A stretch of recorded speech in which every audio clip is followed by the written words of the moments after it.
have a high-level opening remark by Irene Teksevic, Director of our program, followed by a presentation by Brittany Ward, a policy advisor in the program. And we'll also have Damien Marquardt, a Senior Project Officer, to update anything around the processing and assessment. Then we will have about an hour for the Q&A session. At the Q&A session, most commonly asked questions collected prior to the event will be addressed by the panelists first. So please hold your ad hoc questions until you listen through this part of the Q&A session, as your questions might have already been covered.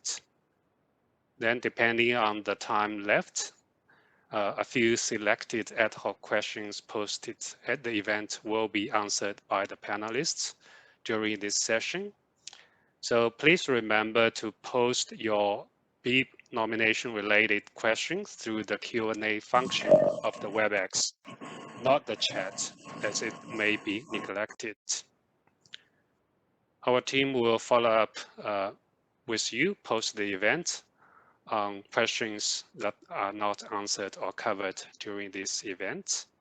And at 5 p.m., the event will conclude.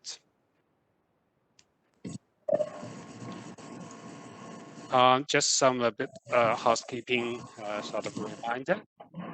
So to minimize the background noises, attendees are automatically muted. So, and if you are unable to access WebEx via internet, there is a dial-in option as well. You can find the global dial-in numbers on WebEx, and the access code for this event is 165-444-5365. If you have any other issues or comments, you can post them in the chat box of WebEx. Just to reiterate, any BIP nomination criteria related questions should be posted via the Q&A function of the WebEx, not through the chat. Skilled migration related questions will not be addressed at this event, as it is focused on the BIP program only. Now, without further introduction, I would like to invite Irene for her opening remarks. Thanks, Irene. Thank you very much, Nick. So I'd like to firstly start by telling you a little bit about the Skilled and Business Migration Program. So the Victorian Skilled and Business Migration Program visa nomination to skilled business and investor migrants who want to live, work, invest and create businesses in Victoria. We do this through a Commonwealth Government visa program called State Nomination Visa Program. And this program is available to all state and territory governments who all participate in these programs. So our agency, the Skilled and Business Migration Program, sits within the Victorian Government's Department of Jobs precincts and regions, and we sit within a group called Jobs, Innovation and Business Engagement. So the department is the Victorian Government's Economic Development Agency, and our group is particularly focused on industry development, innovation, business engagement, digital activities as well. So a wide range of industry and business related development activities. The migration area, I should also add, sits within a newly created branch called the Migration and Talent Branch. So there is a renewed focus by the Victorian Government to focus on talent development and attraction, both domestically and from international sources. Our agency, the Skilled and Business Migration Program, is made up of 4 teams. So we have the Migration Services team led by Damien Marquardt, who's responsible for the assessment of state nomination visa applications and all of the client management as well. So responsible for all of the queries on the visa process and the application processing. We have a marketing and digital team, so many of you will be familiar with the Live in Melbourne website, which is our primary channel to convey information about the program. So the marketing and digital team is responsible for supporting the Live in Melbourne website, and is headed up, I should also say, by Fiona Sood. Our relationship management team, headed up by Nikki Ann, focuses on maintaining relationships with business and investor migrants in particular, as well as the migration industry, so migration agents and lawyers and financial providers. The relationship management team supports business and investors at the beginning of their application process, so prior to even considering applying, but also supporting business and investor migrants after they arrive in Victoria to make sure that we're linking people to programs and opportunities that can support them to invest and set up businesses in the state. And finally, the fourth team is our policy and projects team, where we develop the policy frameworks that sit above our state nomination visa criteria. So what we look at there is the policies that are going to support state nomination to deliver positive benefits to the Victorian economy. So that's our agency and what we do. So now I'm just going to move on to the next slide to talk a little bit about why things have changed and why we've changed our approach to some of the business and investor strains. So as everybody knows, the pandemic has clearly changed the environment in which business and the labour market operates. And so it was an opportunity for us to sort of reflect on what type of a business migrant or investor migrant can best contribute to economic development in Victoria, who can be most successful in our business and market, given the changes in the environment that we've all experienced over the past 12 months, but also that sort of signals changes for the future as well. So it was an opportunity for us to have a look again at the criteria and who we were attracting and who we wanted to attract.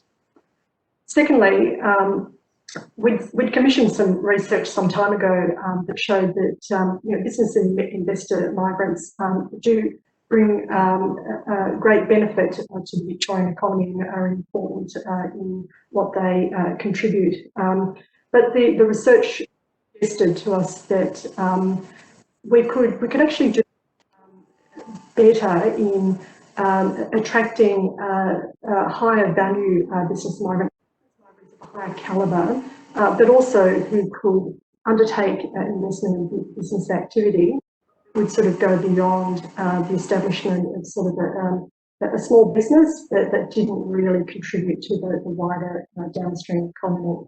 So we had sort of that information for some time and sort of reflected on, well, how could we attract a migrant who is going to set up businesses that are going to contribute to job creation and innovation that goes beyond their immediate business, their business and can contribute to sort of industry development in the state. So that focus on job creation and innovation, and by innovation we mean product and process improvement. So a focus on job creation and innovation in sectors of the economy in Victoria that are going to drive those future opportunities is where we started thinking of a new policy framework, or a stronger policy framework, I should say. We've had a lot of businesses in the past set up by business migrants where people have purchased a business, a small business, maybe a $2 shop, a bottle shop, and while again there is some benefit from those shops, in the end there isn't really much innovation or any innovation happening there. There really isn't any job creation happening that is going to contribute to some of the future cutting edge sort of business activity in economy. So we're really looking at trying to move away from that sort of purchase of a business and looking at people who are going to be more creative and innovative in the small and medium businesses that they set up in Victoria. The other consideration that we had was the Commonwealth Government's expectations, because of course the state nomination visa program is given to us by the Commonwealth Government and given to every state and territory by the Commonwealth Government. And the Commonwealth Government has expectations as well as to how we can use those visa programs. So what the Commonwealth Government has said to us, and also because of the more difficult economic environment that we're experiencing currently, their expectations have also increased. So the Commonwealth Government is providing those visa streams to us to use, has said that we need to try to target business migrants to deliver productive investment, job creation, productivity, and high quality applicants. So we needed to factor that into our consideration as well. So what we've done is we announced recently, when we reopened in early January, a new set of criteria, which Brittany will take you through in more detail. But that new set of criteria we're trialling right through to the 30th of June, so over the next 6 months. And the aim of them is to lift the quality of the applicants and to see whether we can attract business and investment activity that is going to flow through to the Victorian economy, into those areas of the economy that we see as our future in a better way. We're very much open to your feedback, and what we want to do is, as we receive feedback, we are looking very carefully at all of that feedback, and if we can make adjustments to the trial, so the program, so that we are still attracting that high calibre. So if we get feedback that says, you can attract a really high calibre or an investor migrant, and you can achieve these great benefits for the Victorian economy if you adjust these settings like this, we're very open to hearing your feedback, because they're our goals, and we don't know until we put the program out, where it works and where adjustments might be needed. So we do welcome all of your feedback. Right, just turning to the next now. So I talked a little bit about the fact that really what we wanted to do, apart from attracting the high calibre business migrant, is also then to encourage business and investment activity into those parts of the Victorian economy where we can support Victoria's economic recovery. And that meant trying to sort of encourage activity into sectors of the economy where there are strong growth prospects or aspirational growth prospects and investment gaps. So on the business side, how we sort of set the requirements at this stage is that we're targeting business sectors, so digital technologies, advanced manufacturing, health and life sciences, agri-food, new energy and emissions reduction, circular economy, and priority precincts. Now again, Brick will take you through the detail of those sectors later on in the presentation. But when we talk about those sectors, we're talking about all parts of the ecosystem. So you might not, for example, see retail in there, or you don't see hospitality, but in fact, retail can be an aspect of any of those industries, and there are hospitality opportunities within some of those industries as well.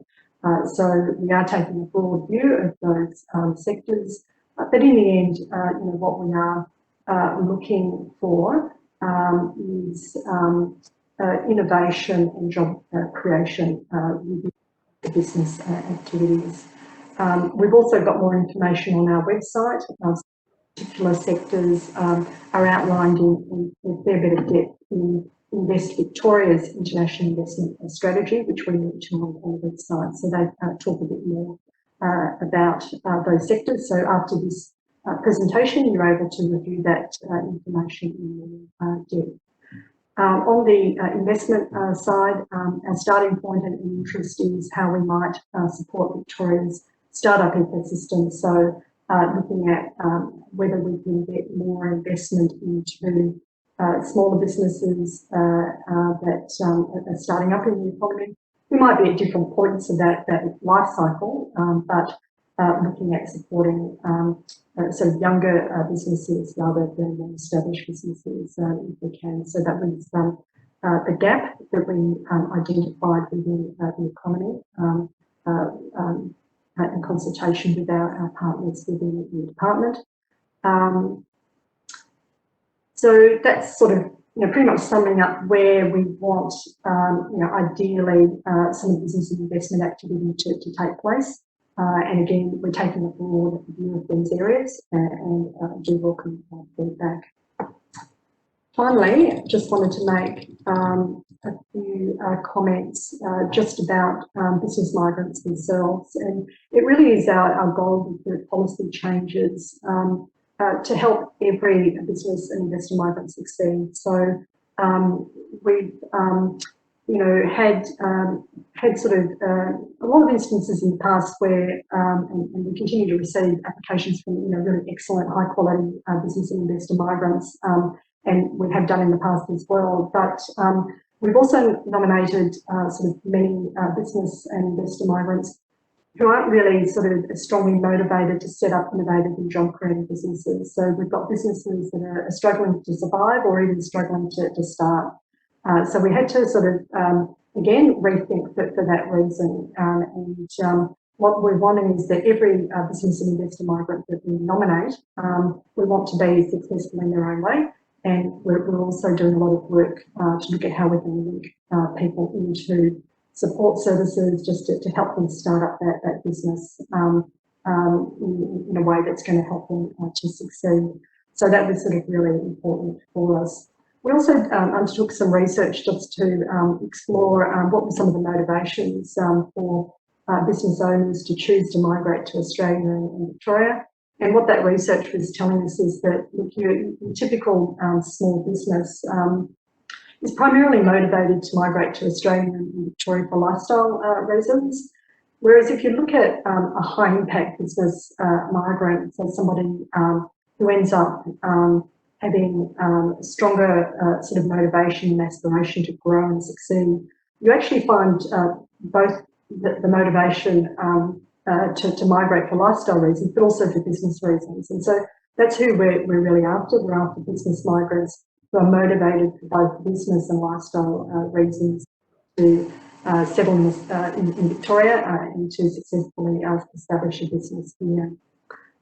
We also in Victoria, we're a state that has more than 600,000 small businesses, small and medium enterprises operating in the state, and 99% of those businesses are small and medium size. So we don't really need more small businesses as such in the Victorian economy, but what we do need is small and medium businesses that are growth orientated, who have high caliber business owners, small businesses with high levels of digital capability, small businesses who are exporters, innovators, job creators. So that's who we're looking for.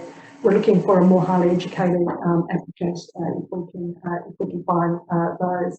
We're looking for people whose business background previously matches with the business background of the proposed activities in the state.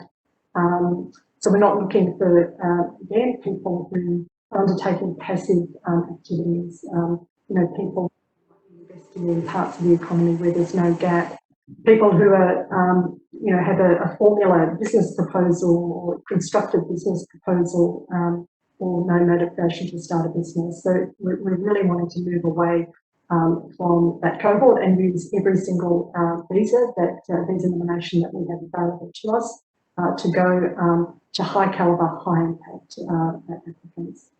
So that's sort of summing up, what our thinking has been around the policy changes. So obviously changing the environment, opportunities in Victoria, a desire for a higher calibre migrant, and also Commonwealth Government expectations of us on how we use the visa program that they make available to us. And as I said, we're trialling this over the next 6 months, and we do welcome your feedback on how we can attract a high calibre business and investor migrant. So what I'm going to do now is I'm going to hand you over to Brittany, who will take you through the new requirements in more detail. Thank you. Thank you very much, Irene, for setting that context. I really appreciate it. So it's quite a lot to get through, so I'll do it as clearly as I can, and I look forward to answering your questions at the end for anything that we don't manage to cover today, but we'll try and do our best. So the most significant changes to our program have been made to the eligibility criteria relating to our 188A provisional innovation visa. The 188A represents the largest cohort in our program, and we expect that to continue to be the case throughout these changes. As such, it's important that we set expectations of these business people that reflect Victoria's premier business environment and high-tech future economy. So to sum up, the key intentions of this particular visa, the innovation for Victoria, are to foster high-value, high-tech, future-ready businesses with high growth potential. As Irene was saying, historically, we've seen a lot of conventional businesses in this cohort, from retail stores to low-value import-export. We want to see an elevated calibre of business, a business person coming into this stream that's of that higher calibre, of that elevated nature, future-minded. We also want our migrants to demonstrate an innovative edge, having analysed the proposed market and understood market gaps. Importantly, given the economic climate, our vision for this stream as well is to contribute to creating sustainable, high-skilled jobs for Victorians, and you'll hear that echoed throughout a lot of the Victorian government rhetoric. So, moving on.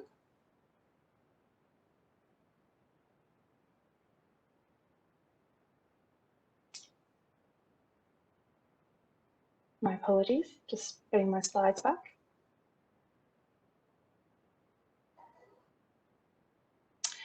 So with those goals in mind, a number of enhanced criteria have been put in or applied since the 4th of January to this stream. And these are specifically as follows. And again, happy to take questions on these afterwards at the end of the program. So all applicants to this stream must now have functional English skills. All applicants must evidence either significant business background in a strategic sector or a STEM qualification or MBA. So it's STEM qualification or MBA or background in a strategic sector. STEM in this sense is science, technology, engineering, medical science, or mathematics. That's STEM with a double M. Alternatively, an MBA, as I said, could be used to meet this criterion. For the business experience, this must have been for no less than 3 years in the last 10 and must be at a strategic direction level, for example, a director or a CFO, etc. All businesses proposed in this stream, as Irene was saying, must demonstrate innovation in either product or process. This is more than simply selling solar panels, chemical-free paint, or selling modular building materials. The product or process should be unique and not seen or widely used before in the Victorian market in its current state. These businesses must meet either an enhanced turnover requirement or employ 2 full-time staff for a period of 24 months within that first 4 years. The turnover requirement has been introduced to account for businesses and models that don't require staffing at that early stage, but whose turnover performance would be the level that would reasonably support downstream jobs in the supply chain. We were thinking here, high volume export businesses, for example, don't need sometimes a lot of staff, but they're a massive employer if they're a large firm. So the business activity proposed also needs to have significant links to the applicant's expert skills. For example, a person involved in distributing or manufacturing allergy medications in their home country or previously may seek to undertake similar business here in Victoria, perhaps with an R&D leg in collaboration with a Victorian medical institution or a Victorian medical firm. And those are the new criteria in a nutshell, and that's kind of the most significant changes to any visa in our group, state-nominated group, for this period. So I appreciate that they're significant. But that said, there are still some minor changes to the nomination conditions that are there to set expectations and ensure clarity. So please ensure that your clients are reading and reviewing the up-to-date nomination conditions, and those will have a release date of December 2020 at the bottom.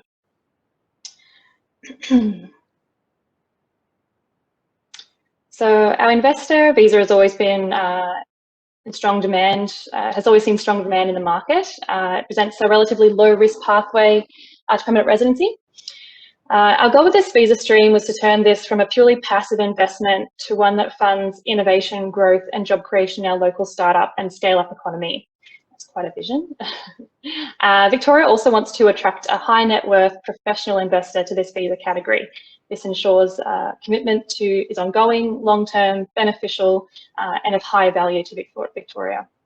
And in this process, looking at what this visa might be able to do in the long term, and with these new criteria in place, we consulted strongly with LaunchVic and Invest Victoria to ensure the settings were aligned with current Victorian objectives in this sector. So as always, to facilitate these goals, Victoria has introduced some new requirements, and again, these apply from the 4th of January this year, so we've already passed that date.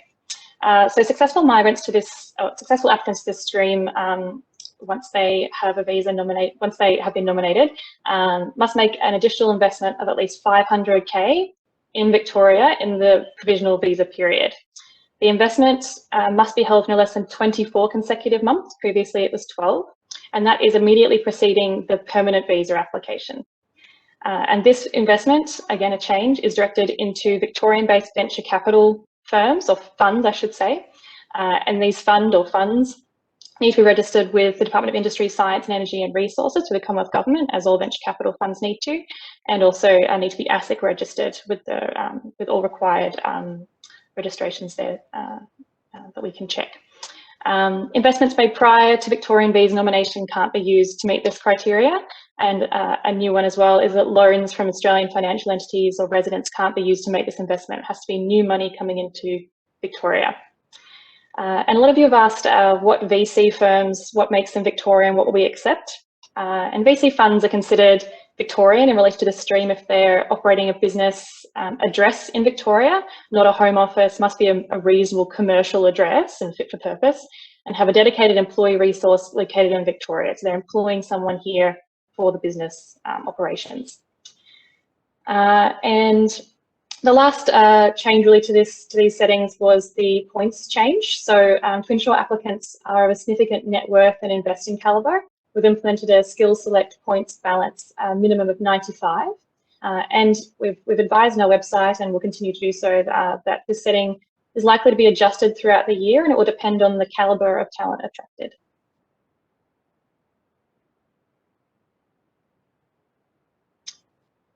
And just a final one on that, on that visa and all investments made through from our VIP clients. Applicants or their representatives are required to provide Victoria with the details of the VC fund they've chosen in the nomination application.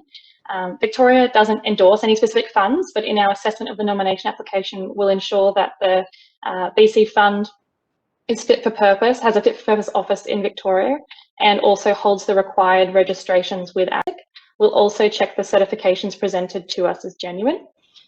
And it's the applicant's responsibility to ensure that the VC fund maintains that eligibility under those requirements, and that the fund maintains the employment of one FTE throughout the term of the investment. And as always, the Victorian Government strongly recommends that all successful nominees of this visa stream and other investment streams seek professional financial and investment advice to ensure they fully understand their investment options. It's important that visa holders are aware of the risks and terms of their investments, noting that investments into VC specifically are generally quite long-term, with a minimum term generally being around 3 to 4 years and sometimes longer. So important to do due diligence there and seek the proper advice. We do have links to Money Smart Financial Advisors Register, and we do also have the Financial Advisor Registry links, both on our website on the 188B page for you, should you wish to look at that.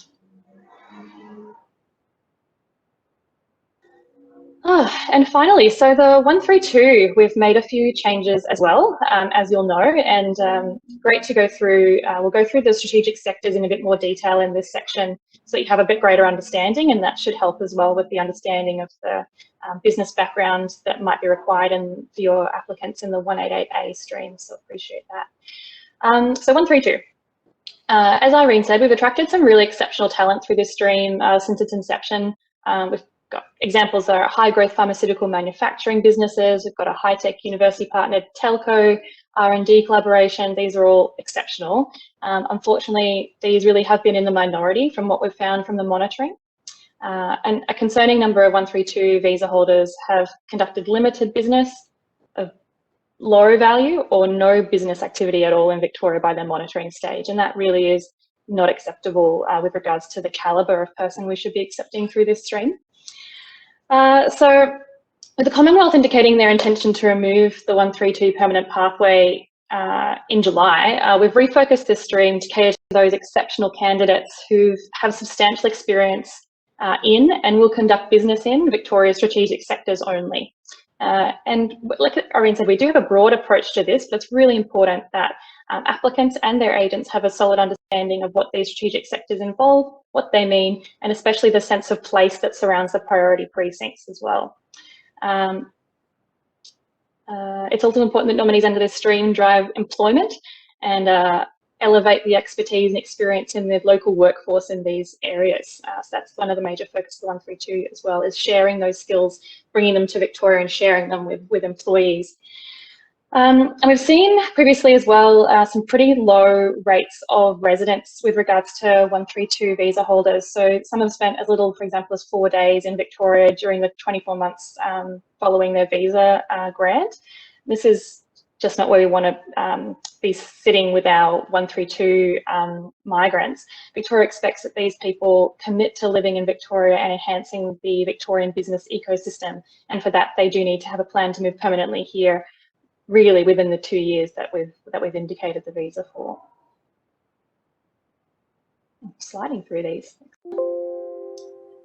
So this is the big one where we'll get to some detail about the strategic sectors. And again, encourage you all to read the Invest Victoria strategic sector or investment strategy for this year. It is online and all over our website.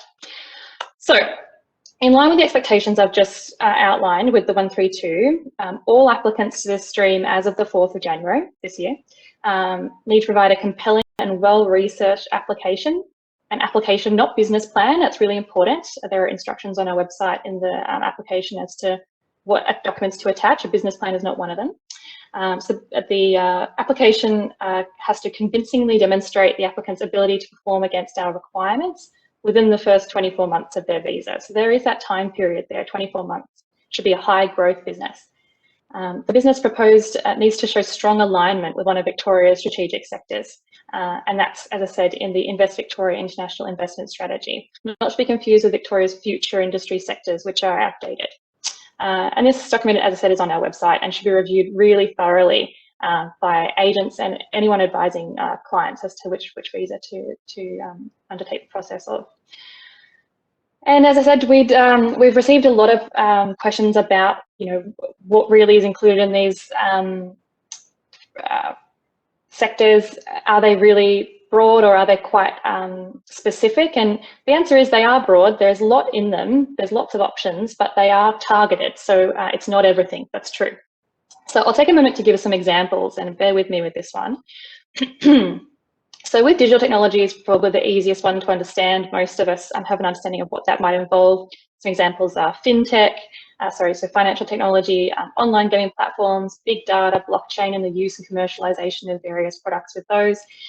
Device software, I'm talking like smart homes, development, again, commercialization, infrastructure, and cybersecurity infrastructure, so large cybersecurity projects and technology. So that's quite handy to know that, but I think we all had a pretty good understanding of what that meant before. Advanced manufacturing, similarly easy to understand, but some examples are R&D or the commercialization of new fibre technologies, such as carbon fibre, or the same for something like composite materials in aeronautics. Usually we see a lot of automation and new new structure, new fibre, new something in this sector to undertake something at an improved or expedited rate or with greater exactness. So keep that in mind there.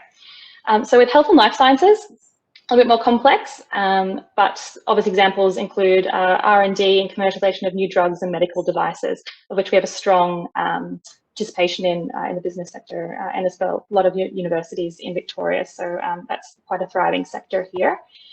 Agri-food, one that's attracted a lot of questions in your registrations. So I'll go through some examples here as well. So examples really include not simply the selling of some of these products that already exist in the market, but actually the development of them, the research around them, and the new uses or new applications. So development of or research and development of medicinal cannabis, from horticulture to therapeutic products, development of new drought-resistant or highly nutrient-rich food sources, strains or species, manufacturing and processing technologies that support this kind of stuff as well. So we're talking about packaging, high-tech packaging technologies, high-tech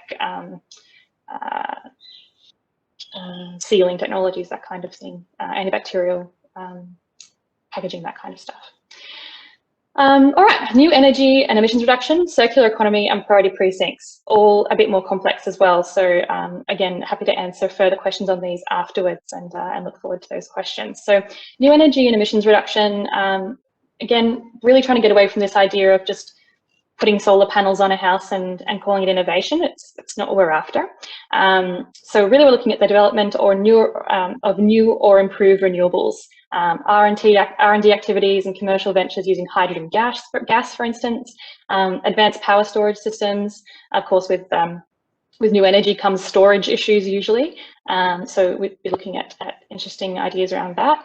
And infrastructure around waste to energy research and implementation as well. It's a new and emerging one in Victoria. We've got a couple of sites already up and running with that. And circular economy, probably new to a lot of us with the meaning around that. It's relatively newish coined term. Well, it's about 10 years old, but new to government in any case. And the focus really in this sector is secondary recycling processing and remanufacturing, which is, I'll give you examples. In this sector, businesses utilised recycled materials to create new products, which is pretty basic. So the aim of the circular economy is to ensure physical products and goods remain resources throughout their life cycle and at no point become waste. So that is the circular economy in a nutshell. And priority precincts, again, a lot of you have asked questions about these. They're listed in the strategy, and these are the locations with strong scope for development of their commercial activity centres, as per Victorian Government rhetoric. And these are Arden, Parkville, Richmond, Docklands, Fisherman's Bend, Footscray and Sunshine. And each of them serves a different purpose and has its own unique offerings and vision and plan for growth. And we're looking for business people who can support the growth of these precincts in line with those specific or distinct visions. So that's really about not just putting a business there or a food business in the middle of Fisherman's Bend to account for increased workers. We're looking for high value innovation still, but we need them to correspond with the vision of these precincts, for sure. And as always, we encourage your clients with strong business history in any of these sectors to consider the 132, should they meet the other eligibility criteria, noting that there's no English criteria for this one, and that hasn't changed. And just two final changes, back to the criteria changes, to ensure visa holders can successfully integrate into their business ecosystem and develop strong strategic relationships. And that's really what we're after here with the time spent in country, is developing those strategic relationships with the business ecosystem. Victoria's introduced a residence requirement of 6 months within the first 2 years of the visa being activated. So 6 months doesn't have to be consecutive, but does have to be 6 months of the primary visa holder staying here in Victoria, residing here and building their business. And we would expect that there's a permanent, an idea to move permanently to Victoria, given that it's a permanent residence visa in the not too far future for those people as well. And finally, jobs. Reflecting the statewide focus on jobs, we've set a requirement around employment for Victorians in this stream specifically. Obviously in our 188A, we have a turnover or employee option in this stream. It's given the likely high growth nature of the businesses, especially in these sectors, we expect visa holders in this stream to maintain no less than 5 full-time staff for 12 consecutive months prior to the monitoring period. So at least 12 months in that 24, at least at the end of that 12 months, at least at the end of that 24, so half of that time. So you can see with the 132 and the limited time we've got left with it, we're really after the best of the best from this stream. So yeah, thanks for getting through that slide with me, guys. That was a big one. And finally, something that I quite, an improvement on our website that I'm strangely quite excited about. And it's to help really with these changes and your use of our site and the applications. We recognise that the changes have been reasonably extensive and there's a lot of detail there, a lot of words with meanings that are quite, that depend on the context. So in a lot of cases, you want to understand how Victoria measures or assesses some of these factors and what specifically is meant by some of these terms like STEM or MBA, or how do we measure that on what's eligible. So to assist you, we've created a glossary of terms for this BIP program. And this is now live on our website. It can be accessed by hovering your cursor over the Migrate tab, and it's on the right-hand side, glossary of terms. And here you'll find answers to your most frequently asked questions. Terms are separated by subclass and stream, and there's information on how we define a full-time employee, export activities, STEM qualifications, for example. So this is just it's a huge resource for you. So please, yeah, feel free to take advantage of it. So it's designed, the glossary is designed to be complementary to our new nomination conditions, where you'll see some new terms used. So if you're unsure about the meaning of those terms, they'll be in the glossary. And you can answer your client's questions from there as well. Well, that was a lot. Thanks, everyone. Appreciate your attention. I'll hand over to Damien now, who is going to run you through some updates with regards to processing and assessment in our BIP cohort, and we'll then proceed to some further slides from Nick. So thank you very much. Cheers, everyone. Thanks, Britt. Hi, everyone. I'll just run through a few things just in general about assessment and just a few updates on what we have new, and then some specific criteria or things that we're noticing specifically in the 188As, and 188Bs, that should be 188B in the bottom one there, that we're noticing in the applications that we've received so far. So I'll first just touch upon the allocations that we've received from the Department of Home Affairs. And this is a question that we've received a lot, both in the pre-submitted questions and we received through our inquiry channels regularly as well. So the Department of Home Affairs have actually published the number of allocations that each state and territory has received for the BIP, the Business Innovation Investment Program, as well as the respective skilled programs as well. So Victoria has received 1,750 BIP places from the Department of Home Affairs for the full 2021 program year. You may be aware that, as we've communicated before as well, that we only received an interim allocation up until the end of 2020, thereabouts, and that's why we had limited places for the first half of this program year or financial year. As I said, all the information on the relevant state and territory allocations are on the Department of Home Affairs website. Just got a second point there, submit applications with all relevant information. This is something that I say really in these kind of forums, and it relates to the visa application as well, not just the nomination application. If you really are hoping to get a quick outcome for applicants, please try and submit applications with the full information, so including attaching all the relevant documents, including our nomination conditions form and other evidentiary requirements that we need. That allows us really just to be able to assess the application quickly at the first time, and then particularly when the visa application is submitted with the Department of Home Affairs as well. And I note that some people have asked this question. We don't have any influence really over the processing times of visa applications. That is something that is managed by the Department of Home Affairs. But again, in our conversations with them, they regularly impress upon us to make sure that all applications are submitted with all of the information at the time, and it's the same for nomination applications. And it really helps us as well to make sure that we can deliver your applications as quickly as possible. The third dot point there under general is translated forms.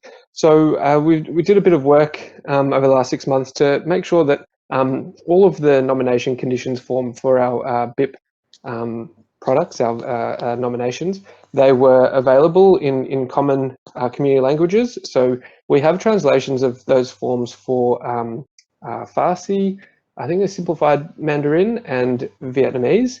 So these are common cohorts that we see. So yeah, these are accessible via our website under the tab supporting document forms for business visas. And if you scroll right down to the bottom, you should see the translated versions of those forms. So these are to support you ensuring that the applicant or the business migrant is fully aware of their obligations, because we have seen some instances where, particularly when applicants change migration agents during their provisional period, that their former migration agent didn't fully give them the information and what their obligations were, and that may have been a language barrier due to the forms only being available in English. So we have now provided those in those languages. And again, we're open to feedback if you think that there's another language that you're commonly getting amongst your clients as well. So when you do submit the form, please make sure that you are still submitting the English version, and to submit that to us as per usual. And as Britt said, those forms have all been updated, and they should have December 2020 down the bottom of those as well, just as a little guide for you. Fourth dot point there, in terms of our assessment and client services. So we have recently introduced a new online inquiry form. So this is it's a better tool really for us and for people making an inquiry to our program to provide information along the way about an inquiry, and also then to fill in a form and to ensure that we have the best and most accurate information to be able to respond to your inquiry as quickly as we can. You'll find this online inquiry form through the Contact Us page, and it really just helps to get some more information from the inquiry, and then it still comes through to us through our regular channels, through our emails, and then we'll just respond as per usual. So it's not too much of an extra step, but it does mean that we are able to respond to those inquiries as quickly as we can, really, and minimize the back and forth that we have to get the information that we need to respond to it. So yeah, please, you can submit your inquiries through there, and we are getting to those as quickly as we can, and we'll get to them. The final one there under general, we've got this. I've put skill select EOIs. So this is just to reiterate that, same for our skilled program. I know that that's not within scope of this discussion, but just please ensure that with all business applications, that the information is consistent between the application that's submitted to us and the skill select EOI, because if we nominate somebody in skill select, that unfortunately does use up one of the places it's allocated to us, and we can't go back and renominate somebody under a different EOI and skill select. It does actually take a place from somebody else. So please ensure that any information that you insert into the EOI and skill select is accurate and is consistent with the information that's provided in the nomination applications. Great. So 188A specific just around the new criteria, and Britt's gone into some detail, quite a lot of detail around what their new requirements are, the policy, as well as kind of what we're looking for as well. And we will address some of the other requirements that you've submitted through questions and the questions here as well. But I just wanted to draw on two things. So English language, again, please make sure that all evidence of English language is attached when you submit the nomination application. And again, that information is contained in the Skills Select EOI as well. So we do require that evidence of English language at the time of application as well. So yeah, and the same with qualifications. So qualifications is a new requirement for us for the 188A, and yeah, we're just asking that you please attach translated versions of the qualifications to the application as well, because there has been a significant hold up. Those two in our assessment is just asking for those documentation. Great, and then so 188B specific, that should say B, sorry, that's my fault, it's a typo. We've got the venture capital requirement there. This is really just a reminder that to please add the VC or the venture capital details into the form of the 188B. At the moment, you are able to skip through that question in the form without actually filling in details. We're making a change to the online form so that it will be a mandatory requirement in the next few weeks. But in the meantime, please do fill in those details, because once it gets to us, that is something that we again having to go back and ask for that information. So yeah, please do make sure that you attach that.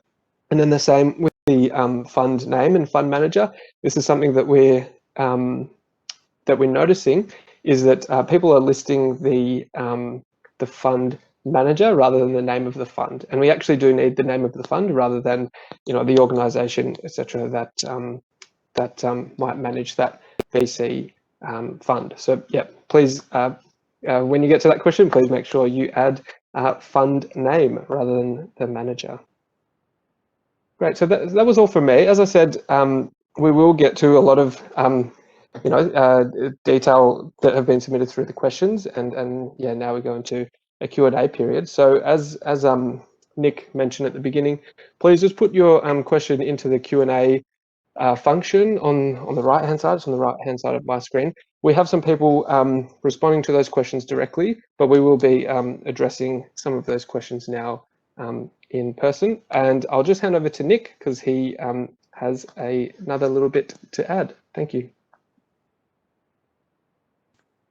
Okay, thanks, Damien, Britt, and Irene. So I'll probably leave this slide to the towards the end of the session or event. I probably will go through the questions first, just conscious of the time of some of the attendees. So as mentioned, we have collected quite a number of questions from the registrant during the registration process. So we have picked up those commonly asked ones, and we'll pose them to the panelists to address first. Then, depending on the time left, we'll also probably we'll be able to answer a few ad hoc questions from the audience. Okay, so I will start probably with Damien with a number of questions probably relevant to processing and assessment.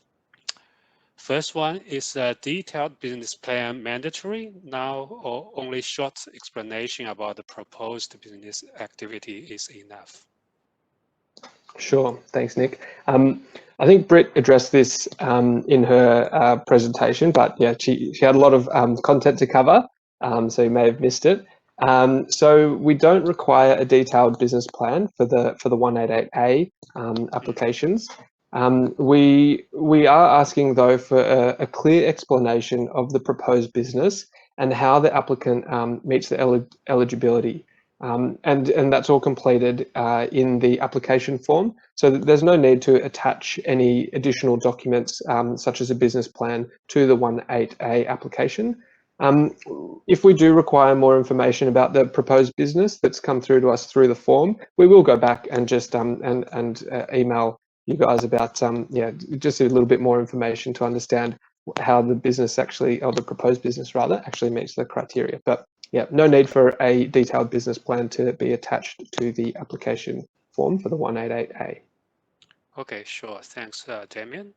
The next one is if someone applied for our state nomination before, but it was refused, so how long the applicant need to wait to reapply? Sure, great. And that's thanks, Nick. That is a question that we get quite a lot through our inquiry channel as well, through the business inquiry channel. So applicants refused for a 188 application prior to 1 January 2021, so last year, anytime last year. If you were, if the applicant was refused, for instance, because we didn't we didn't have enough places, sorry, to offer to the applications that we had on hand, or we refused the application due to the not meeting the requirements, you are eligible to reapply. So reiterate, sorry, anyone who was refused last year, you are eligible to reapply for a 188 application, provided that you do meet the minimum eligibility requirements as they are now. If you were refused this year, for instance, so you submitted an application, a 188 application this year, you are only eligible to reapply if the circumstances have changed. So, if the applicant's circumstances have changed. We will accept circumstances where there is a new business proposal. However, the proposal must align with the skills and experience of the applicant, as is the new policy requirements for that one. And we don't really want to see repeat applications, so one application is refused on the business proposal, and then we receive another one a few days later that's very similar. And we will, unfortunately refuse those and put a bar in place to prevent reapplication in those circumstances. But just to go back to the main point of the question, you are eligible to reapply at the moment. So. Yeah, sure. Thanks, Damien. So next one is what's the rough, processing time for our nomination assessment under the new requirement? Yeah, sure. So we do publish all of our processing times or expectations of processing times, how we aim to meet them on our website under the relevant page. And they do have different ones, so the 188C, for instance, the significant investor, has a slightly faster processing time. But we are assessing them as quickly as we can. And I think those of you who will have submitted an application with us this year will find that we have got back to them quite quickly and either asking for further information to complete that application, or actually able to finalise applications quite quickly this year. So again, it's just an opportunity to reiterate that we are able to finalise applications more quickly where all of the relevant documentation is attached at the first instance. So. Yeah, sure. Thanks. Next one probably is relevant to the movement of the funds. So does Victoria allow its subclass 132 and 188 business applicants to invest prior to visa grants, or does all capital have to only be considered after visa grant? Or can a portion of the funds be transferred into Victoria before the visa grant in order to secure a business or investment opportunities? Okay. That's a big one. So I guess it depends on the different. Well, it doesn't really depend on the different visas, but for the different the streams. So I'll just start with the investment streams of the visa. So the 188B, the investor visa, and the 188C, the significant investor visa. So all investment, all complying investment has to be made after after nomination approval. So after the Victorian government, after we approve a nomination, you then submit the visa application to the Department of Home Affairs, and the Department of Home Affairs will then request the applicant to make the complying investment as part of the visa grant process. So that's for the complying investment for the 188B and 188C. For the additional investment component of the 188B, it's the same as it was before. So we are requesting that all additional investment is made after nomination approval, so after the Victorian government approves the visa nomination. Yeah, so that $500,000 additional investment, which is in venture capital, again, must be held for no less than 24 consecutive months immediately preceding the permanent subclass 888B application. So any investment made prior to the nomination being submitted to us is not eligible to be counted for that additional investment component for B.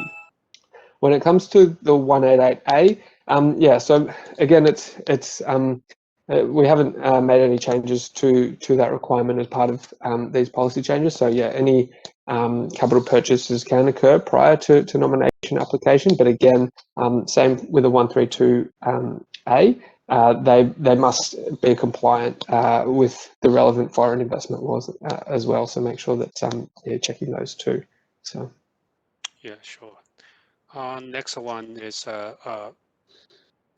around the 888A. So whether our 888 nomination will be counted as part of the places of quota allocated by Department of Home Affairs yearly.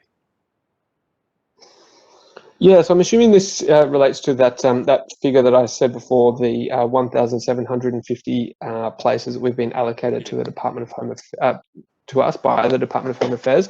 The answer is no. 888 or subclass 888 permanent applications and subclass 188X, so the extension of a 188A or a 188C. So the X's also, they don't count as part of our allocations as given to us by the Department of Home Affairs. So, you know, there's no pressure that we're going to run out of places to transition from the provisional to the permanent. They're not part of that allocation that's given to us by the department. So that allocation, that 1,750 places, only relates to 188A, B, C, E, and 132A and B applications. So, yeah. Yeah. Great. So next one is around international students. So does international student, you know, can choose a business skill, any of the business skill stream to grant state nomination if they meet all requirements? Yeah. So again, it's best that you check the relevant pardon me, legislation for eligibility requirements of a BIP visa, and also so where you have to what visa you have to hold to be eligible. But in terms of Victorian nomination, then yeah, an international student would be eligible definitely to apply for one of those BIP visas. Yeah, great. So next one is pretty straightforward. So what are the current EOI points for Victoria's 188A and B nomination? Oh yeah, so the EOI points. So yeah, I think Britt touched upon these in her content as well, just signalling the change particularly. So for the 188A, the minimum points requirement is 65, and for 188B, the minimum points requirement is 95. Now, since we've made those changes since the 4th of January, we have seen a lot of applicants, well meeting those minimum points requirements, particularly for the 188, for both really, for the 188A and the 188B. We are seeing applicants with very high points and very high quality applicants, well meeting and well above 100 points in both instances. So just to reiterate, 188A is 65 points and the 188B is 95 points. A lot of these criteria are there on our website. So yeah, I do encourage you, if you have these questions, just to go to our website and look for them on the relevant pages. But we've also done a fair bit of changes to our website search function in particular, and I must say it is much much improved. So if you do have any questions, you can easily just search on our Live in Melbourne website as well, and it should take you to the relevant information quite quickly. So yeah, sure. Thanks, Damien. So next one is relevant to the residence commitment. So the question is, can dependent children undertake studies in other Australian states or territories while the primary visa applicants establish residence and reside in Victoria?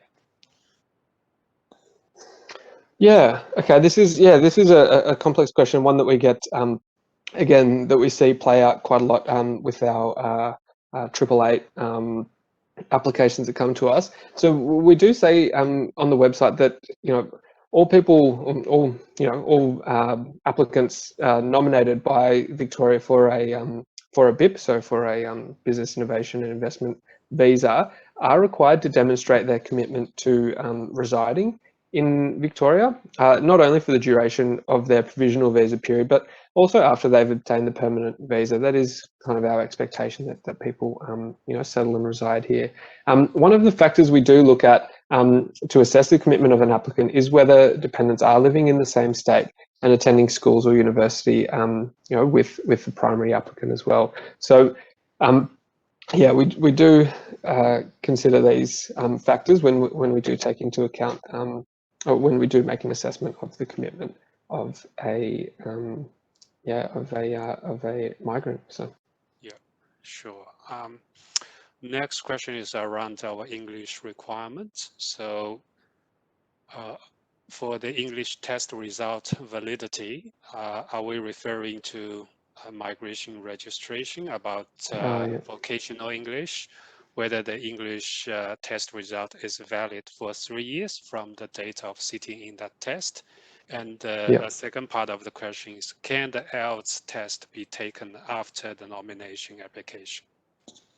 Okay, sure. So the first part of the question, I think, was asked earlier in the Q&A chat as well. I saw, and one of my colleagues has responded, and it is, so it is 3 years validity. So yes, we do consider 3-year validity from the date of application. Sorry, the date that that qualification or test result was obtained. The second part was around whether it can be taken after. Yes.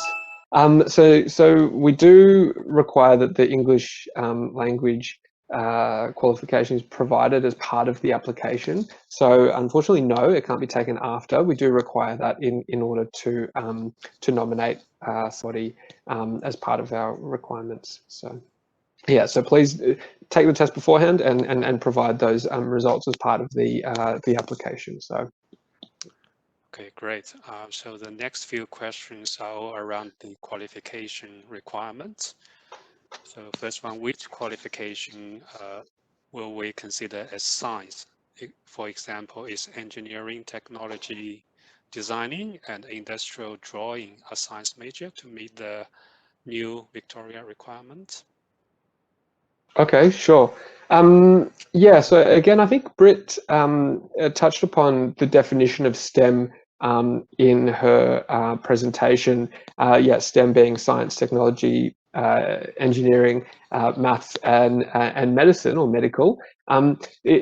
So science, I can't really list all of the qualifications specifically that will be considered under science. Really, I think as a guide, just have a look at the faculties of universities and what kind of qualification is listed under what faculty. We do consider them on a case-by-case basis as well, and that's why we do require the transcript of the qualification, just so we can make an assessment of the types of subjects that were studied as part of that qualification, because each university can call their qualification a different thing. So I can't really comment on that, but just generally it is under that kind of a science umbrella. So I think if in doubt, just do a little bit of research and just see. But yeah, we do consider them on a case-by-case basis, and we do need those transcripts. So yeah, sure. Sorry, not a straight answer, but it's hard. Okay, yeah, I guess it's quite reasonable to assess case by case because science is a pretty broad discipline. So the next two questions are more around the MBA qualification. So what's our assessment criteria for MBA qualification? Does it have to be master degree? For example, many MBA is conducted in part-time and probably take 2 to 3 years to complete.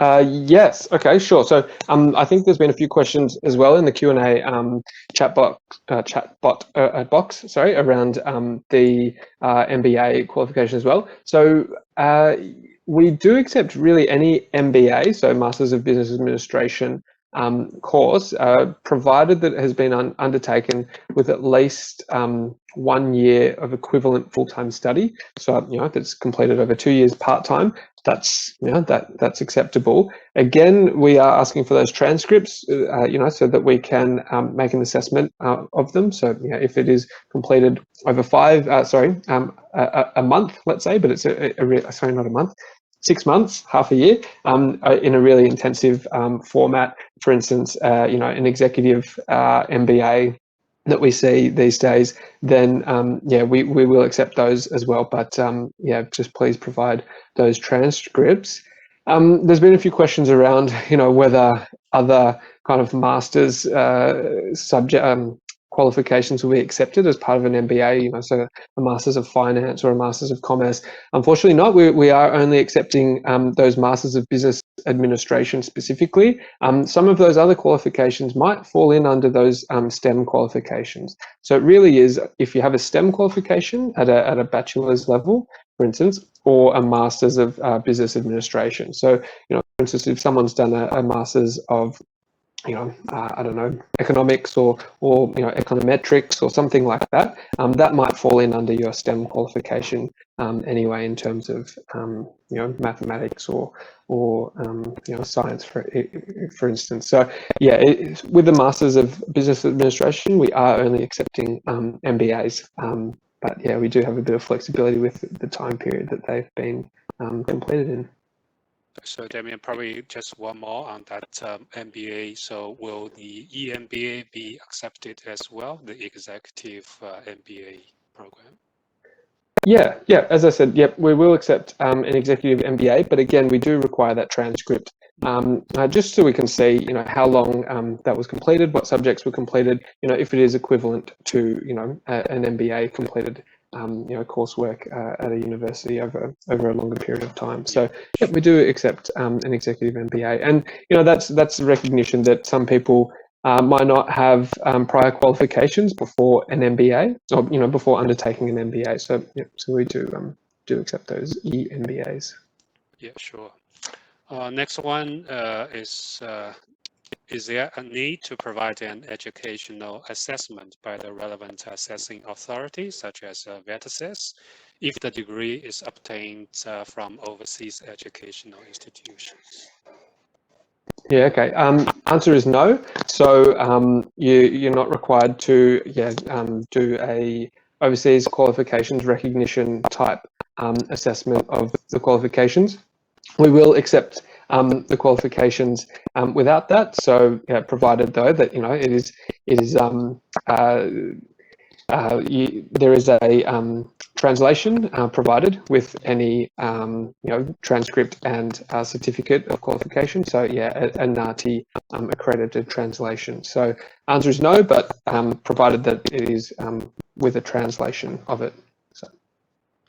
Yeah, great. Next few questions is around the 3-year experience operating a business relevant to our strategic sectors. So first one is, what are the documentary evidence to prove this 3 year of operating business or in those strategic sectors? Yes, I see. So yep. So yep. Okay. So evidence of people's business experience or ownership of a business, for instance, in those strategic sectors. The kind of documents that we're looking for are as an example and a bit of guidance, registration documents of the company that might show the name of the applicant on those registration documents, share ownership or registration of shareholders with again with the name of the applicant. Looking at kind of a director's register, that corroborates that is consistent rather with the CV that's provided to us as well. Any evidence as well that might support that. For instance, board minutes or AGM minutes or attendance at a board meeting demonstrating participation at that senior level of a business. Filing of copyrights as an example, that might be listed to the applicant. So really anything that is just really demonstrating that that the applicant has that significant experience, or that experience rather in those relevant businesses. Yeah, sure.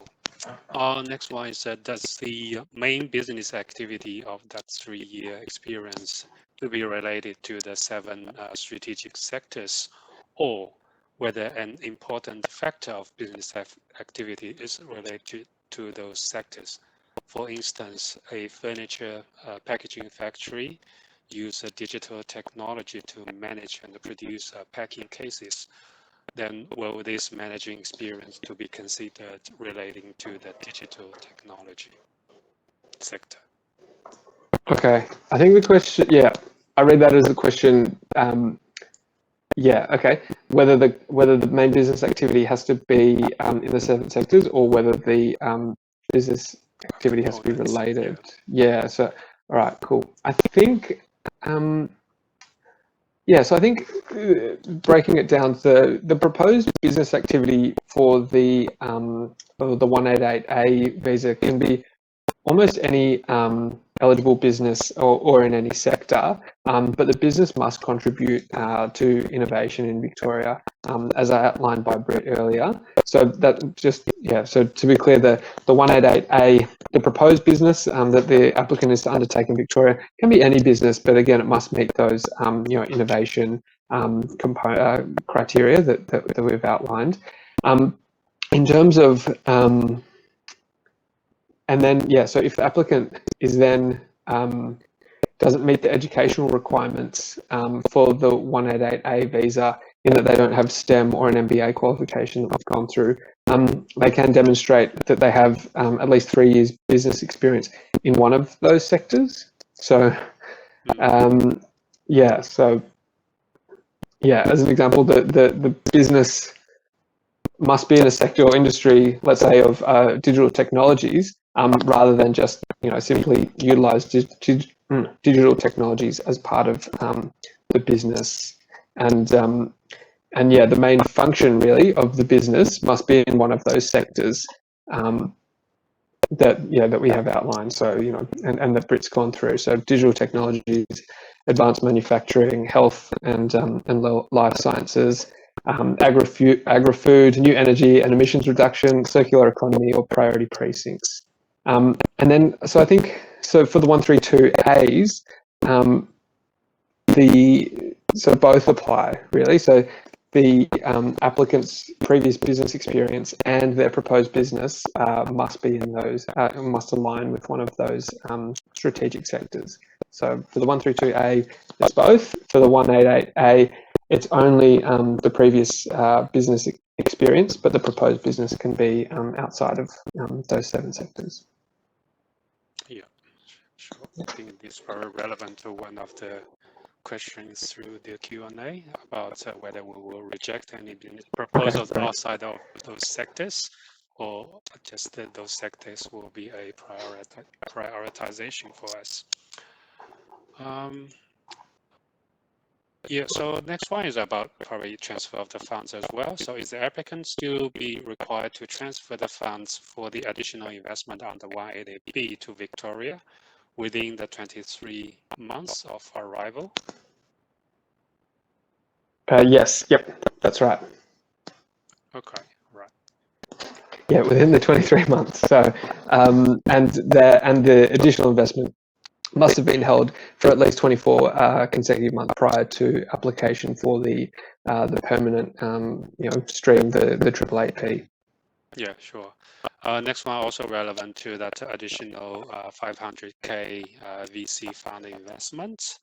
So should the applicant choose the fund when applying for state nomination? And if so, can the applicant change the VC fund in the future? Yep. So we do require that a fund has at least been chosen at the time of application, and that's where I was saying before, to list the name of the fund rather than the manager, or the fund manager rather.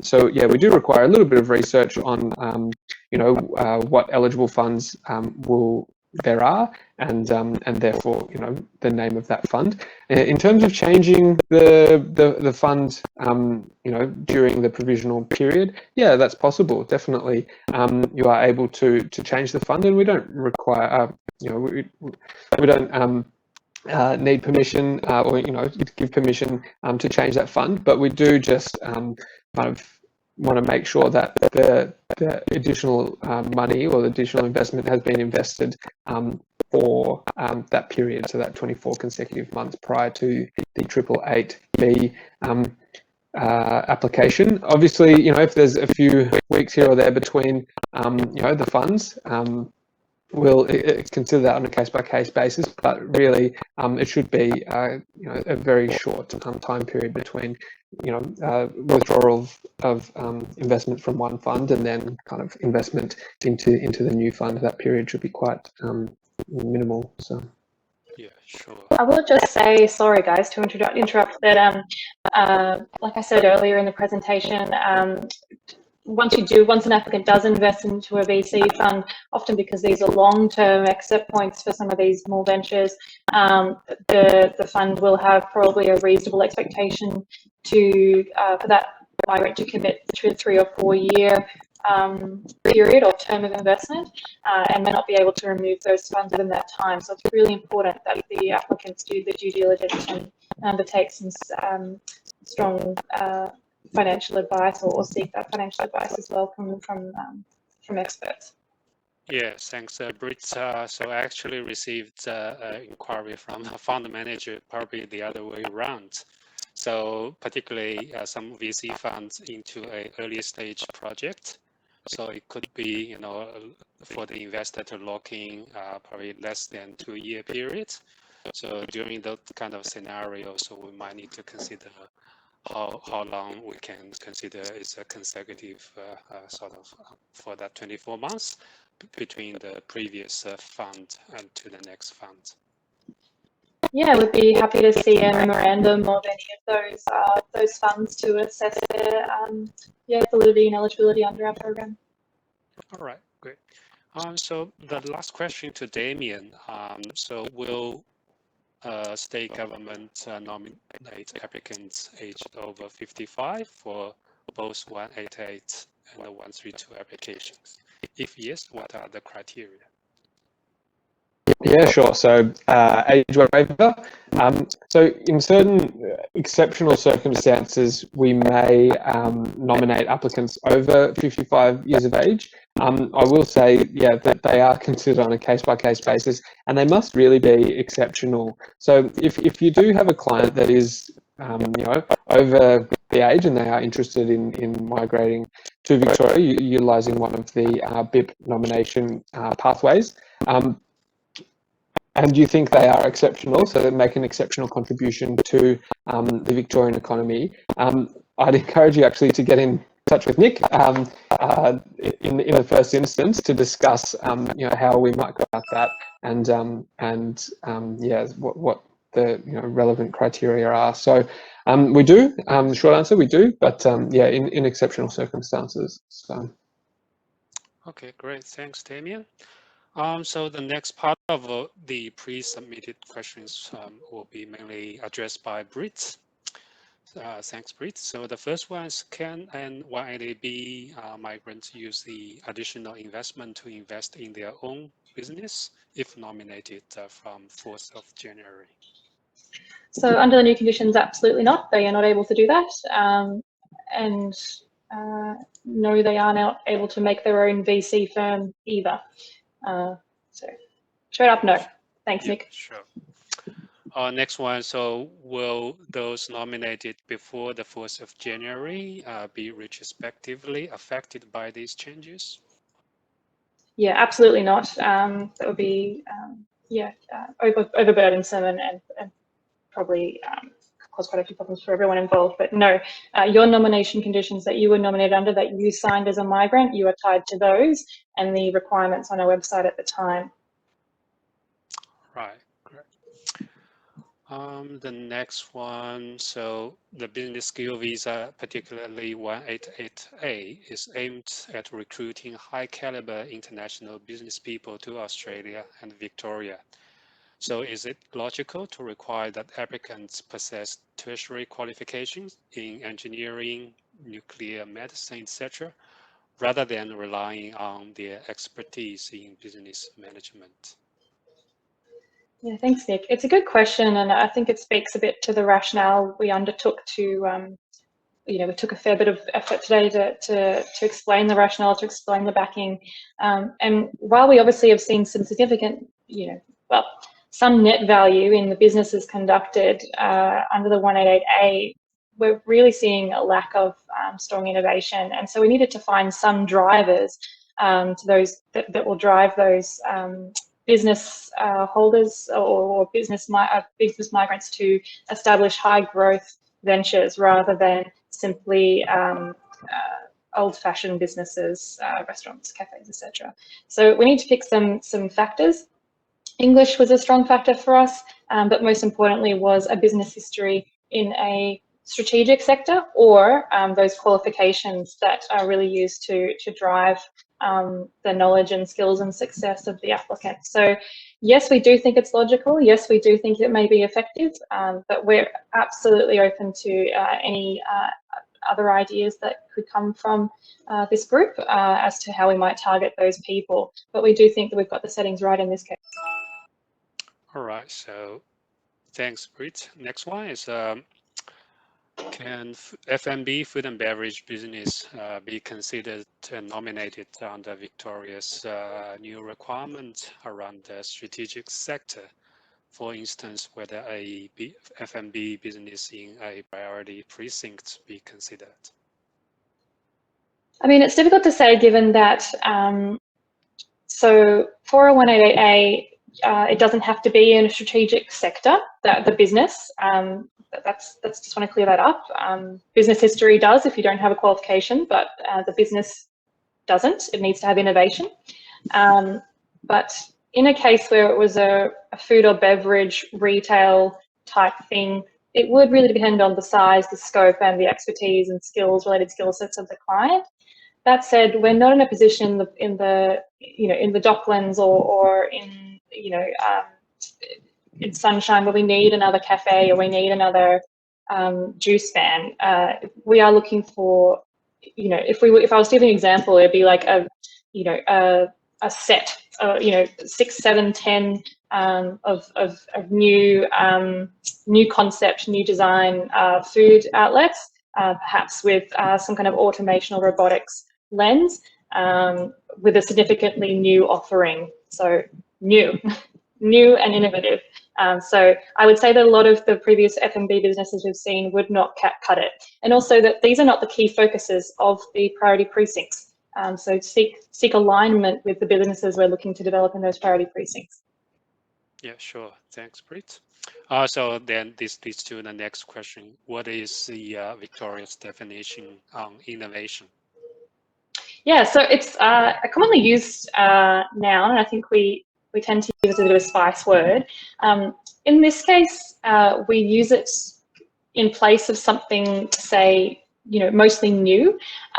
So the creation, development, implementation or commercialization, really, something, process, product, to increase efficiencies or to increase effectiveness or to give a competitive edge or to meet a market gap. So it has both a new component and an applicable demand component. So something new to meet a specific need that maybe wasn't there before and no one realised before.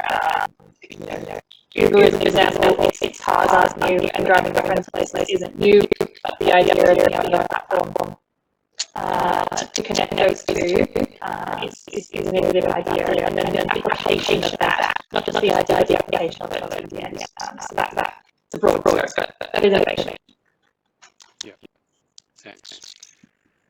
Next one is that the proposed business has to be related to the applicant's qualification or past 3 years experience. So there need to be strong links in expert skill sets. So the applicant may have a strong set of skills that they've honed over years in business, perhaps that most recent business, and they should show those links into those business. But no, an exact replica or the exact same type of business or industry is not required. But there should be a significant link to expert skills. And that's based on the fact that the exceptional businesses we've seen come through both 132 and 9AA, that was a marker of success, those strong links. Yeah, otherwise you need to have some sort of synergy between the proposed business and the previous business experience. Absolutely. And it could be with their university experience or education experience as well. Perhaps they had a research component of their masters or something, or even a bachelor, or they had it's a combination of the two. So often we'll see them related. They should go into places of business that are related to their culture in some way. But no, it's not a requirement that it has to be strictly based. Yeah, sure. Next one is around English language and qualification requirements. If the applicant cannot fulfill those requirements, particularly the English language, can they pay the language fee similar to the Home Affairs practices in the state government? No, absolutely not. In this case, we talked clear about why we implemented the English criteria and it's a driver of success, we feel. The reason you can't pay your way out of the driver of success, I guess. So, no, it's the answer. Okay, right. So the next one is similar. It's the qualification of business history in the strategic sectors criteria mandatory. I just lost you there for a second. Could you repeat again? Yeah, it's a qualification requirement of the business history in the strategic sectors criteria mandatory for the new YA applications. So yes, and I'll repeat what they are, and they are mandatory, but it's an option of 3. You either need at least a bachelor in STEM, STEM, similar field, or a mechanical engineering is on a lot of, medical science is on a lot of, we've seen Bachelor of Applied Science, we've seen Bachelor of Pathological Sciences, Bachelor of Biological Sciences, that's an example. An MBA, so we've got I'll also say that we have definitions of how we assess these on our glossary, so please check that. Apologies for background noise, guys. So that's an MBA, at least 1 year of full-time study, or as I said, we'll take those intensive programs as well. Only a very few discrete universities do those.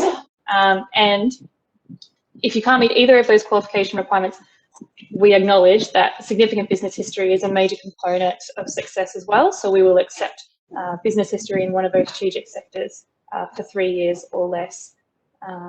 3 years or more in the last 10 years to satisfy that requirement. So there are 3 ways to meet that experience criterion: MBA, at least a bachelor, or qualification. Or a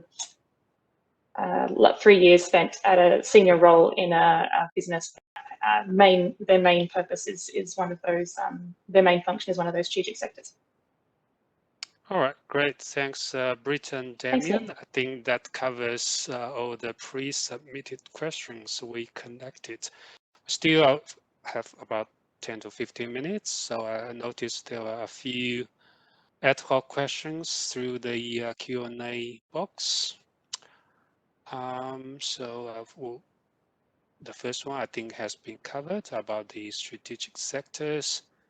The second one is more a comment, asking our comments. So how do we expect the newcomers to successfully establish and run a high-tech innovative business in the first 2 years after arrival? Don't you think it's kind of mission impossible? Any panelists want to address these comments? I'm happy to address. We've seen it happen. We've seen it happen. How do we expect as such? Well, we expect the cream of the cream, extremely high caliber people who've committed to doing this, to nominate. We've seen this in action with extremely talented people in our business ecosystem, in our BIP ecosystem here in the past.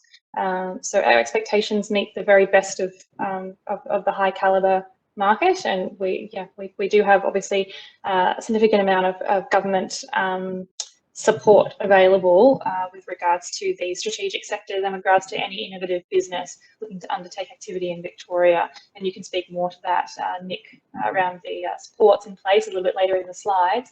But yeah, we've seen it happen, so it does happen within 2 years. In fact, it can be 4 years. 188A is 4 years, and 132A, it's an exceptional visa. So we expect exceptional things, and 2 years is a time frame we've given you. Right. Okay. So the next one is also a sort of comments. So this attendee is saying that I have a few potential clients was waiting for Victor Open state nomination. However, English requirements disqualify them at the moment, and that they are considering other states' nomination now. As a Victorian, I'm seeing we are losing investors. Can you please comment? Thanks for that comment, also for that question. Happy to comment unless anyone else wants to. So we're losing investors, I think was the worry. I would challenge though that the investor visa doesn't have an English requirement, and neither does the 132. So we're losing business activity, perhaps. That's potentially a thing. We could be losing some low impact business activity through some of our criteria. However, the English component, like all of the elements of this pilot, are all a trial. We're really trying to find the aspects that drive the innovation. So it's important that we trial all of these measures to come to an idea of what will stick in the long run. Did you have something to add, Irene? Yeah, I was just going to add to say that, look, if you've got outstanding candidates who are going to miss that opportunity to migrate, then we're very interested to receive information about what their plans are, and if the English is stopping them, so stopping really outstanding business people from meeting our nomination requirements. And as Britt noted, this is a trial, and we're very happy to look at requirements that are a sort of an unnecessary impediment, if you like. So if it's preventing the type of businesses that we've talked about today as our goal to attract to the state. So I think nobody wants a situation where a fantastic business person can't set up a business. So please send on some details to us. We'd be very happy to have a look at what the candidates want to do, and we're very happy to have a look at all of the requirements that we set, and if we need to make adjustments, we're happy to consider that. So thank you for your feedback. Absolutely, thanks, Irene. Okay, great. Thanks, Irene and Britt.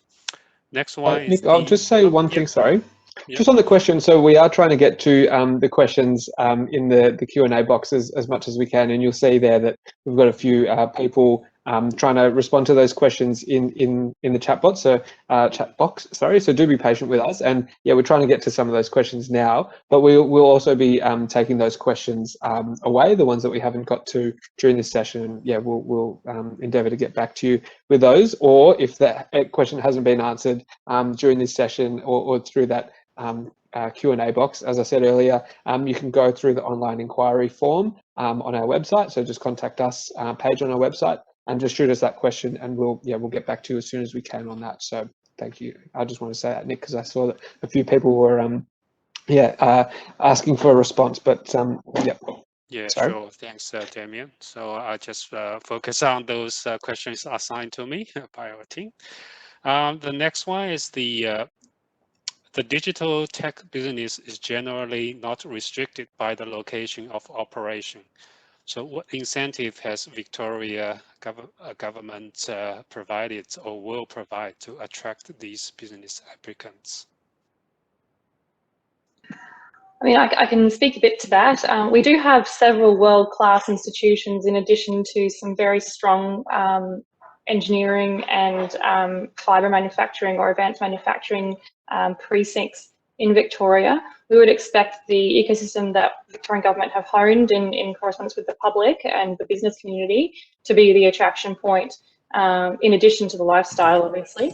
But realistically, it should be a business decision, a strong one to come to Victoria. There should be a business reason to do so. Yeah. We've also got in Victoria. Yeah. Oh, sorry, Nick. I was just going to add that we also have in Victoria a very strong digital workforce. So coming out of whether it's local students or international student graduates, and a well-developed digital sort of sector, and therefore the workforce that goes with it. So from a business point of view, you want to be close to where you're going to get talent, and you can certainly do in Victoria. Yeah, great. Thanks, Irene and Britt. So next one is, how can a 132 proposed business activity in property development align to one of those 7 strategic sectors? Good question. It is the responsibility of the applicant to show us how it aligns. So that is up to you to show us that. I can give an example, not that I wish to see this. I don't wish to see this again in an application, but a development of some kind of infrastructure or large building in a priority precinct where the building is significantly aligned to the purposes and overall goals of that precinct, and some significant correspondence or understanding and meetings have been conducted with the leaders, movers and shakers in that priority precinct, and that would be something that I would look at with property development. There are also some regional lenses we could apply around that. So it's limited. It's limited. The applicant really needs to be able to demonstrate to us how it's aligned. Irene? Yeah, I think if you look at some of the other targeted sectors as well, if the construction of the building, for example, when you look at the circular economy and sort of recycle, recycling, for example, there could be innovative property development with aspects of recycling, with it, or energy efficiency, for example, where it's some sort of cutting sort of technology, digital technology used within the building. So there are definitely sort of angles that you can bring to an example like that sort of relates back to those other sectors of the economy that are really about, sort of new and innovative ways to run properties or businesses, etc. So I think, and there are a lot of examples of those, around the world now. So it's certainly not out of the question. Great. Thanks, both. So I think there were probably 2 questions around whether there will be any change of our new nomination criteria in the future or adjustments in the future, particularly the one in the interface. So I think Irene spoke a little bit about that earlier in her slides, but obviously we're running a trial, or rather we're running a pilot period with some newer ideas that we've not seen before in the Victorian migration space, and we're really seeing what sticks before the more what we anticipate to be elaborate or extensive changes to happen at the federal level in July. So we don't have any timeframes to update within that time. Even in 6 months, it's the trial period or the pilot period. But we are very, as I said, throughout the process, send us some feedback if you think that if there's something better we could do and still get the same outcomes that we want. We welcome that, absolutely, at any time. That's right. I sort of just second what Britt has said. So if you've got ideas, any feedback on adjustments that we could make to the nomination criteria that would still deliver a high calibre applicant and would get some business and investment activity happening in those areas of the economy that are important to Victoria, we'd love to hear about it. So we've sort of set our nomination criteria in a way that we think from the information that we've had available to us from the past history of applications and research that we've done, where you might start that process, but we're absolutely open to adjusting criteria if we can have easier criteria or fewer criteria, and we're getting the same or very similar result, then we'd love to hear from you. Okay, great. Thanks, Irene. I'll just say, in terms of providing feedback, you can do that through our inquiry channels as per usual. So yeah, just feel free to jump online to that online inquiry form, or you can use our existing email channels just to let us provide that feedback to us. And it is we are a relatively small program in terms of people, so we do discuss these ideas amongst us. So yeah, feel free to send them through. Yeah, okay. Thanks, all the panelists. Probably the last questions before we wrapping up the event. So the last one is that it's hard for applicants to start an innovative business even in home country. So will there be any supportive policy or guidance provided by the Victorian government? Well, I mean, I guess a bit of a question for you, Nick. It might lead on to your last slide if you wanted to do it. There's obviously, we have Nick and a significant amount of industry specialists in the Victorian government. Would you like to speak to that, Nick, or perhaps Irene? Yeah, no, similar point I was going to make. So what we want to make sure is that we're linking business and investor migrants to all of the programs and services available in the Victorian government to other businesses. So as I mentioned in my opening, we are located within the Victorian government's Economic Development Agency, and the group that we work in has a lot of people working on the various industry sectors we're talking about today, as well as looking at innovation and how we can get happening amongst businesses in Victoria. So we also we work closely with Global Victoria, which is the Victorian government's exporting agency, and can link businesses to any of these services depending on what they want to do. So that's something that Nick, as the relationship manager of his team, can help with. And also we're trialling some more presentations for new business people so that they can prepare themselves really early, as soon as they arrive, or even pre-arrival, to get set up their business so that they're making the most of their time, the provisional visa to get that business going. So certainly support businesses through those programs. Yeah, thanks, Irene and the panelists. Yeah, just probably a couple of the final information and comments before we finishing the event. So there are a couple of upcoming virtual events for Victorian nominated business and investor migrants from the business support perspective. So on the 25th of February, we are working with Food Innovation Australia to organize a online business matching event. So it is designed to support the sourcing requirements for exports from some of our business migrants who can demonstrate, establish the distribution network in overseas markets and who are genuinely looking for Australian food and beverage products for export. So the event will be able to connect them with the export-ready Victorian food and beverage suppliers. If you have this type of business migrants clients, feel free to get in touch with me so we can provide further information about this event.